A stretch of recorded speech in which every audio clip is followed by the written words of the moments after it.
Hello বন্ধুরা, আজকে আমি আপনাদের সাথে শেয়ার করব একটি ম্যাঙ্গো ফ্লেভারের কেক। এই কেকটা আমাকে অর্ডার করেছিল আমার বোন ওর হাজব্যান্ডের বার্থডের জন্য।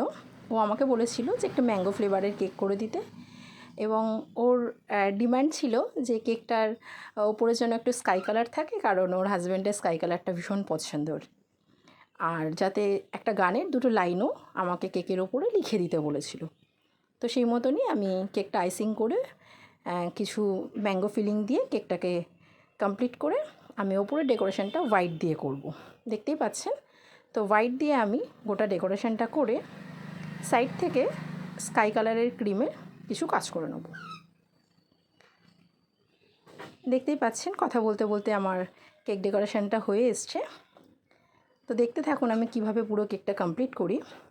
এরপর আমি সাইড থেকে নিচ থেকে কিছু স্কাই কালার দিয়ে অ্যাড করে নিচ্ছি স্কাই কালারের ক্রিমটা। আর এই লেখাটা আমি আগেই লিখে রেখেছিলাম। এবার আমি মিডিলে বসিয়ে সাইড থেকে কিছু ক্রিমের কাজ করে নিচ্ছি, যাতে দেখতে খুব ভালো লাগে। তো আমার এই কেক ডেকোরেশনটা আপনাদের কেমন লেগেছে আপনারা অবশ্যই আমাকে কমেন্ট করে জানাবেন, এবং আমার চ্যানেল যদি আপনারা প্রথম হয়ে থাকেন চ্যানেলটাকে একটু সাবস্ক্রাইব করে দেবেন। নমস্কার।